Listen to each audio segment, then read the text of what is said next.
They handed it to me with smirks. A cousin snorted. My brother didn't even hide his laugh. Phones came out. Pictures snapped. I didn't argue, didn't defend myself. I just smiled. Then, slowly, I reached into my bag and pulled out a thick stack of papers, stapled, official, important. I held them in both hands, high enough for everyone to see. And without a word, I tore them in half. Page after page, shreds drifting to the floor like pale confetti. The room went quiet. By the time I walked out, some of them were already picking up the pieces. That's when they realized what I'd destroyed. It was too late. It started years ago, long before this reunion. Family, they call it. I call it a chain I've been dragging since birth. The insults were never direct at first, just little cuts. You could have done better.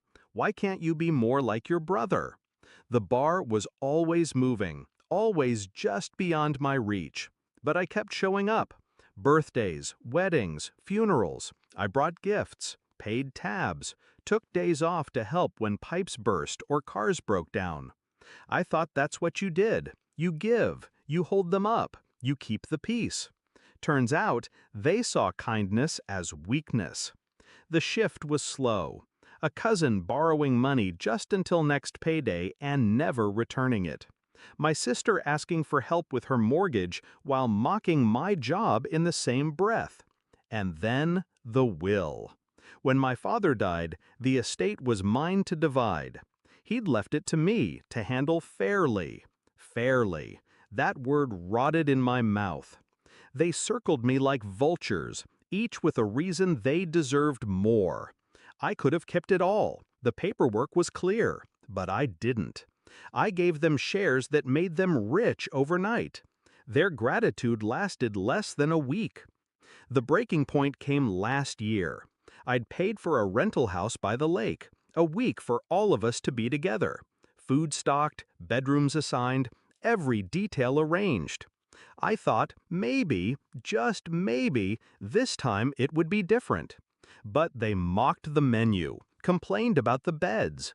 And on the third night, I overheard my brother in the kitchen laughing. He's still trying to buy our love.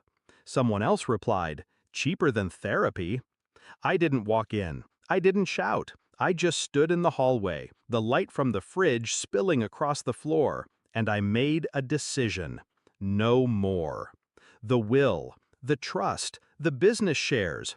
I'd been holding the paperwork for years, controlling interests, property deeds, bank authorizations, things they'd never bothered to understand. They assumed I'd keep managing it forever, like some unpaid servant. I could have sold it quietly, transferred ownership without a word. But that wasn't enough. I wanted them to see it happen. I wanted the moment to burn into their memories. So when the invitation for the family reunion arrived, a thinly veiled excuse to drink on my dime, I accepted. I told them I'd bring something important. The day came. I walked into the hall they'd rented. Long tables lined with food. A banner on the wall. Family forever. And then the shirts. Handed out like party favors. Mine, the joke, got the biggest laugh. My brother actually wiped tears from his eyes. I slipped the t-shirt over my head. The cotton clung to my skin, hot under the fluorescent lights. I smiled. Then I reached into my bag. The papers were thick in my hands. The trust documents, the property titles, the business contracts. Every signature I'd ever given to protect them. Every legal string that tied me to their well-being. I looked at my brother first. His grin faltered. At my sister. She tilted her head, sensing something shift. Then, rip. The first tear echoed in the quiet. The second made my cousin's fork freeze halfway to his mouth. I kept going. Page after page, the sound sharp, final. No speech, no explanation. By the time the last scrap hit the floor, my hands were empty. I turned and walked toward the door. Behind me, chairs scraped back. "What was that?" my brother's voice, tight now. "What did you just do?" my sister. They gathered around the shredded pile. Someone picked up a page. I heard the words whispered. "Property transfer. Relinquish all claim." And then, louder, panic creeping in. "These were the deeds. He just—" I stepped outside into the cold evening air. The laughter was gone. Inside, voices rose, overlapping, urgent. They understood now.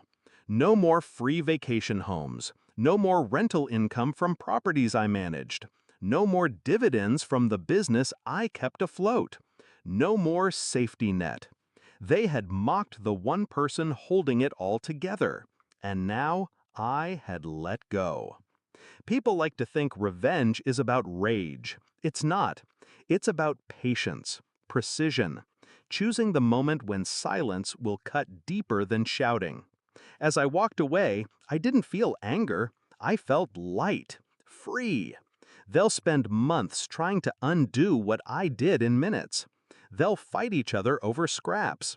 And every time they